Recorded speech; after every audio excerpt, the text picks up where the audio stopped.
Welcome to the second of these two readings by the poet Malika Booker for Ely Cathedral's season of preparation for Easter. Last week, Malika read Nine Nights, her poem about the raising of Lazarus, and tonight she's reading The Garden of Gethsemane, which is about the Garden of Gethsemane and Christ's passion just before the events of Easter. Last time, it was a help for me to ask Malika in advance for a piece of specific background about the poem, but this time I think we just need to hear it. Malika. Thank you. I'm really delighted to be invited to here again to read for you. And I'm going to read The Garden of Gethsemane. The Garden of Gethsemane. I cannot tell you what the trees whispered to him that night. Air ripe with the scent of living, fruits pungent, leaves clapping, harmonizing with the cricket's rhythmic screech. What could trees whisper to a black man juggling sorrow on the eve of his catastrophe, face tortured, back bent from the weight of prophecy, kneeling in damp soil, thoughts wrestling, each worry a serrated knife gorging flesh. Say he was weeping, beating his chest, murmuring, "Big man, don't cry," wanting to unshackle from his father's heirloom. But what papa does not force their son into a square box, each corner reinforced with the black tar of hardening expectations?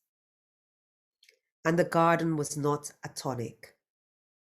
When he spoke to the leaves, did they not turn their backs, curl into their spine, to recede into their own nourishment, leaving him to keep his own vigil on this seemingly ordinary night, the eve of his prophesied death? And those disciples, my soul is exceedingly sorrowful, even unto death. Tarry ye here, and watch with me, he asked them. Oh, those fickle, hard-airs men, how their snores became bass in the ripe music of this garden. How they will regret not catching the tremor in his voice, the slight waver, each pause. Regret will sit heavy on their chest whenever they remember this garden and not reading the nuances, his pathos between each utterance of his asking. Sit ye here while I go to pray, meaning sit so we can converse in the language of grief, meaning it is my last night with you. Let us partake in the language of wake, lick down dominoes and make all talk. Come the man, meaning be my brothers tonight.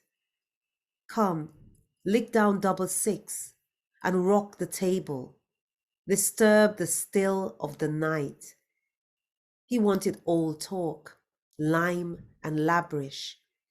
My soul exceedingly sorrowful, even unto death.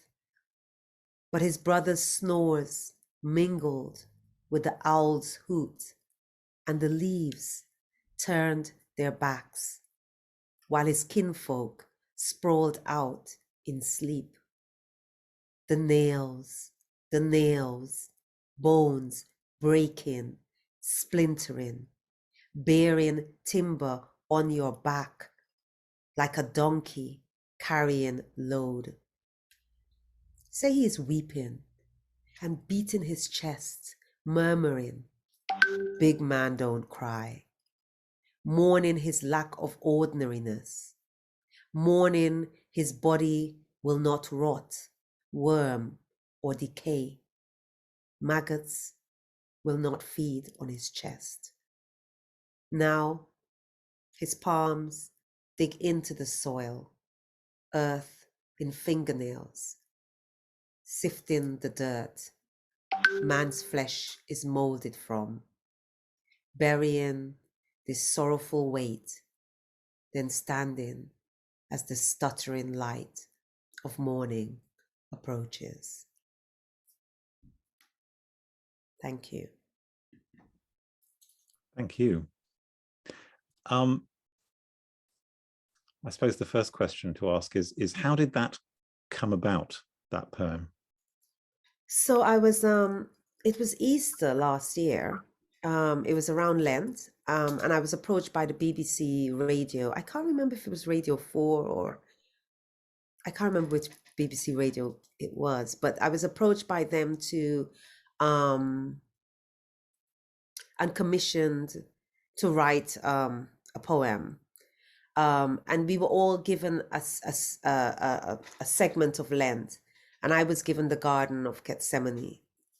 And so that was the starting point to kind of write a poem responding to this, to the night in the garden. Not every time, but very often when people retell the Passion narrative, and the Garden of Gethsemane is like act one of the whole drama that leads right through to Jesus's death. Often it's because they want to say something about suffering. They want to engage with something in the world by engaging with the story of Jesus's suffering. Is that true for you? Is this also a poem that wants to pick out some of the world's suffering and talk about it?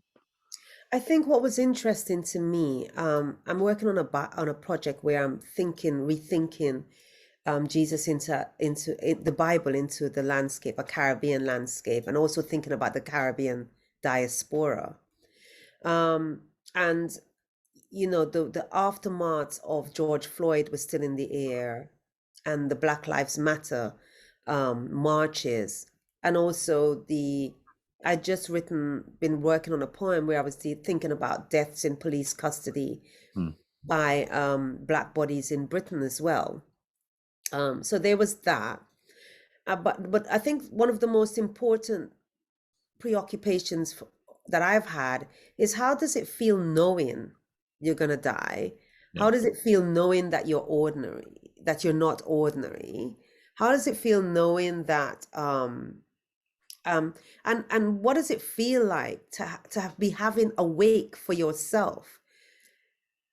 And that was torturous. That was a torturous time, because that's one of the times where he says, do I have to do this? Can you take this burden off of me?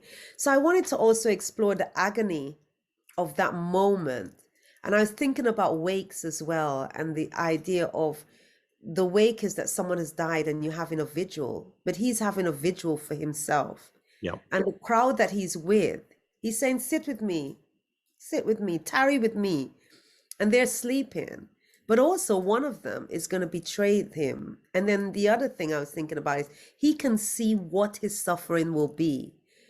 And what is that like in that garden? How does that contemplation occur? And what happens if this suffering is happening in a Black body? Yeah. No, making his suffering the lens through which you look at the suffering of Black men is definitely one of the things that's going on here. Also, though, what you're talking about there is kind of the agony of choice, because this is like the last moment at which he could decide to be ordinary. If he turned back, if he refused, then no matter what was prophesied, then maybe he could be ordinary again. So there's like a kind of, as you say, he's sitting vigil on the end of his chance to be an ordinary man. That great line, mourning his lack of ordinaries. The last ones are kind of slipping out of sight just now in the poem. The ordinariness of friends, talk. You've added in dominoes.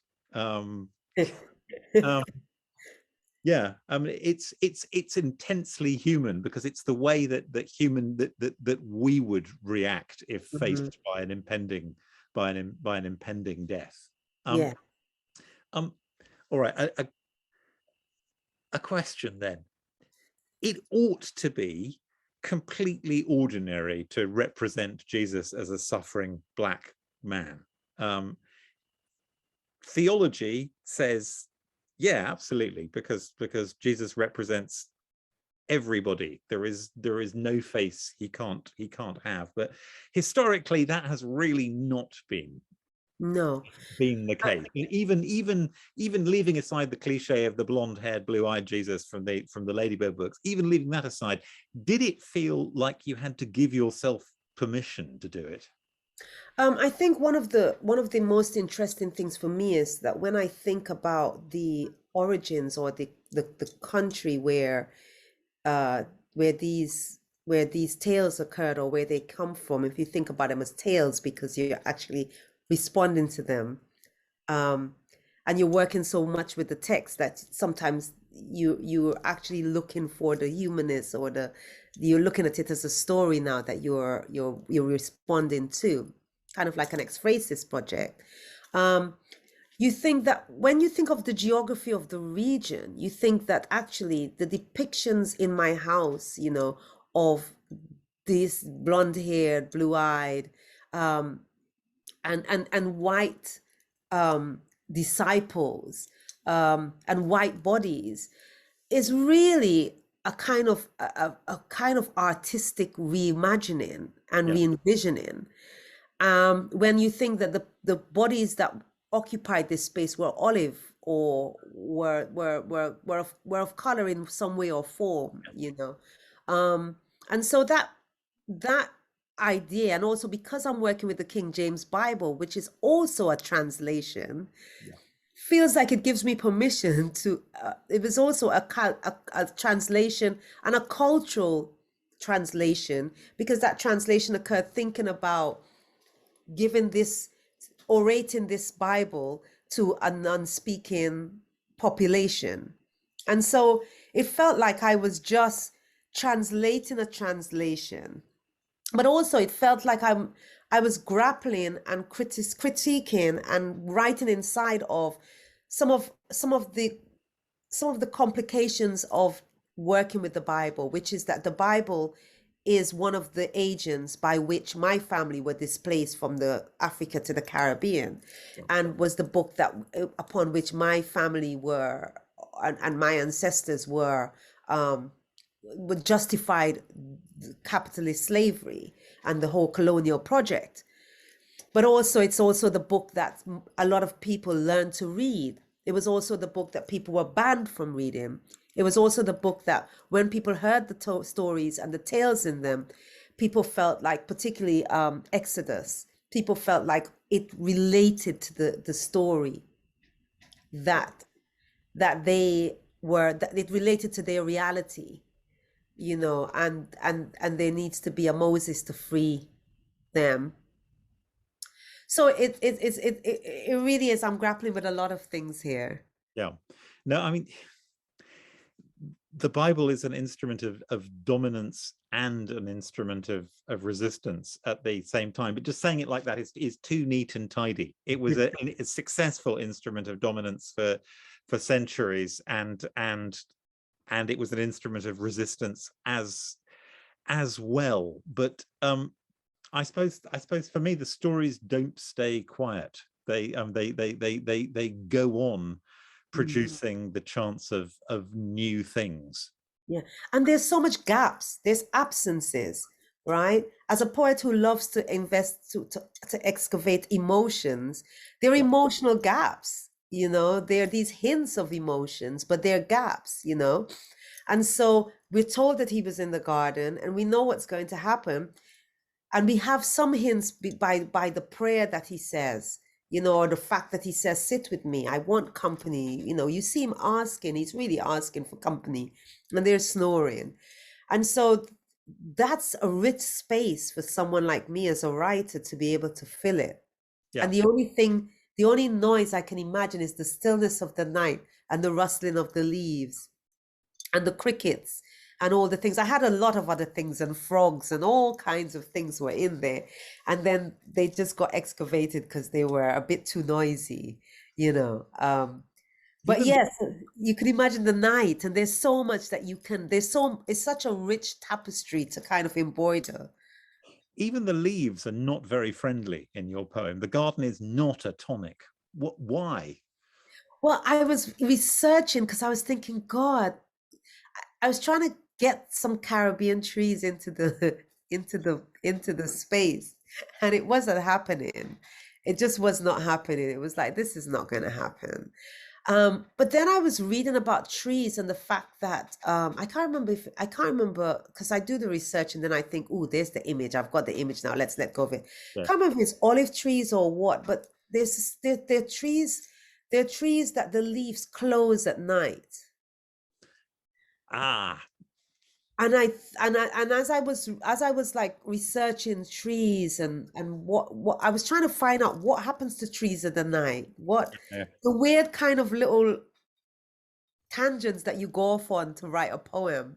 Yep. And then I was reading about leaves closing in the night, and I was thinking, God, everything's closed. What about? And so I got my image, I got my imagery, I got the landscape, how I could paint the landscape and the background, and then I started thinking, well, all you could talk to, because the rustling of the leaves means they're whispering, they're speaking.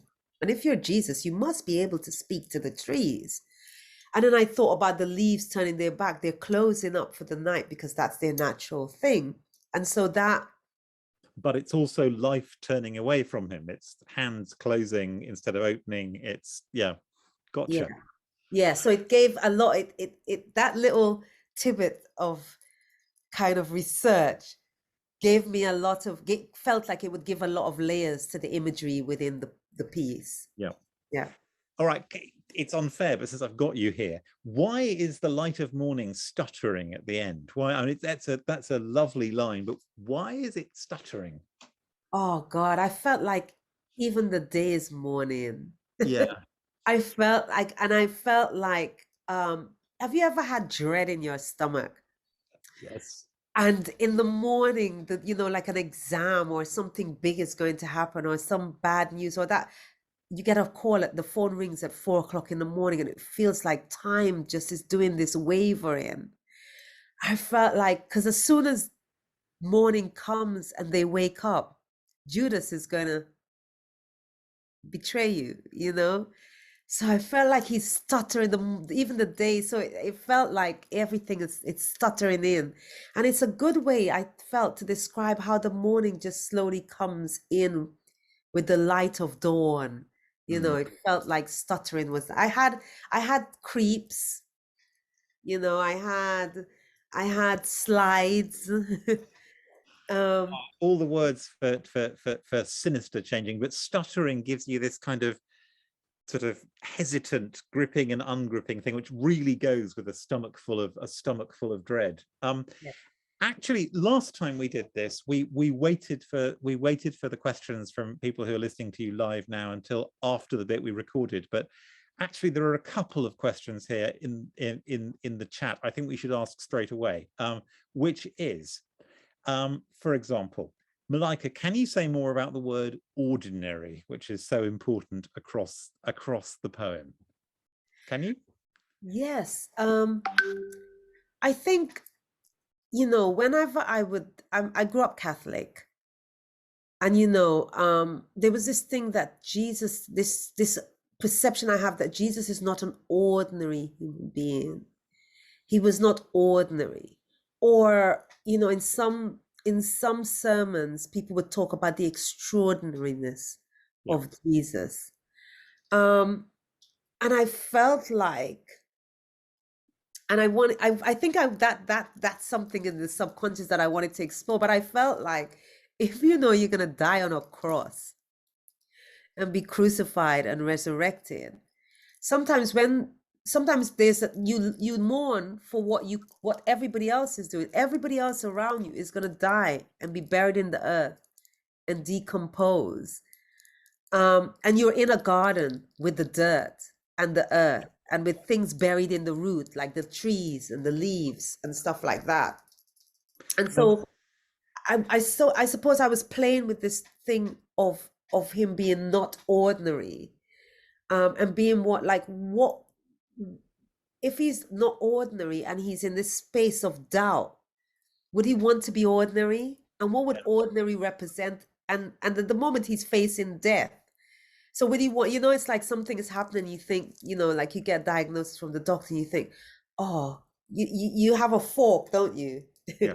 and on one hand you're like, this is happening, but on the other hand you're like, what if this happened? Or could I be in this space? And I felt I wanted to explore that unconsciously. I think it first happened unconsciously.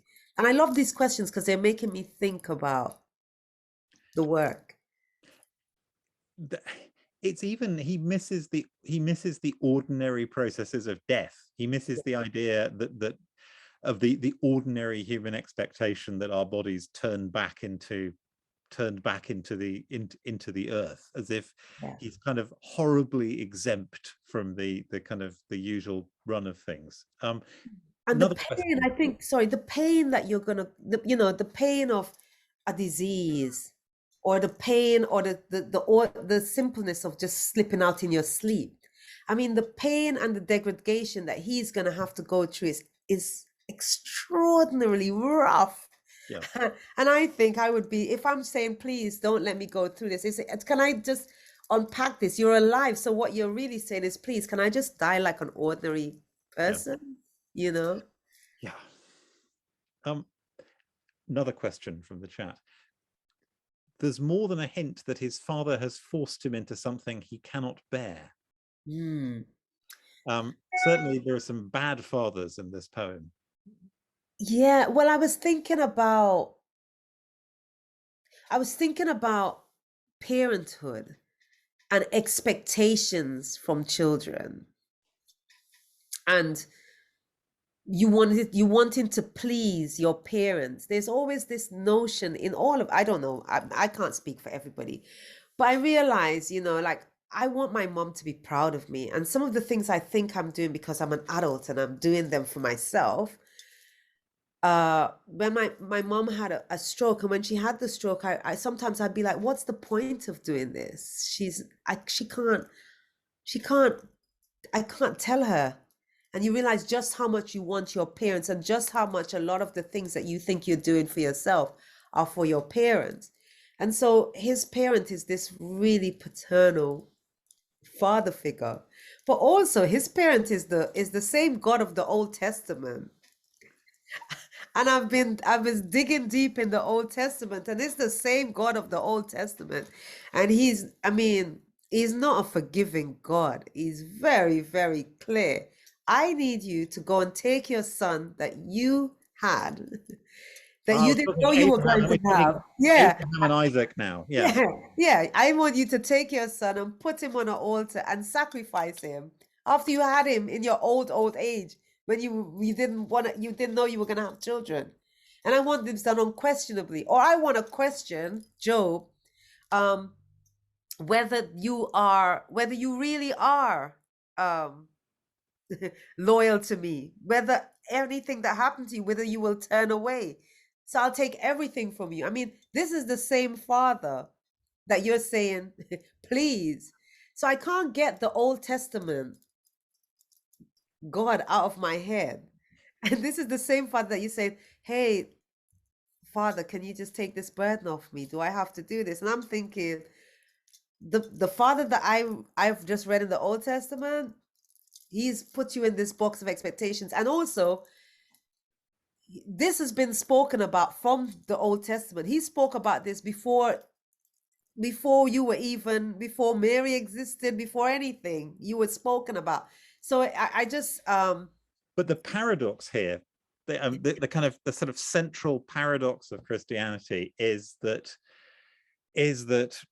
we say that it's the same God, that the angry father of the Old Testament seamlessly becomes the self-sacrificing man, that God himself turns up to climb inside the box with the black corners, to put himself on the altar, to be the kid trussed up like a sheep. Sorry, kid is the wrong word there. The boy trussed up like a sheep. Yeah. The ends of the circle join, at least faith says they do, but it's not an easy join. No. I think we are running slightly out of time. I want to say a last thing, which is that if you have enjoyed these two poems by Malika Booker, you should look out for, I got this right, 1 and possibly 2 new collections by her over the next year or so, one of which will be the whole collection of her poems from the Bible, which is clearly being such a fertile thing for her. Malika, thank you very much, and thank you for joining us for a bit of Easter preparation. Thank you. Thank you.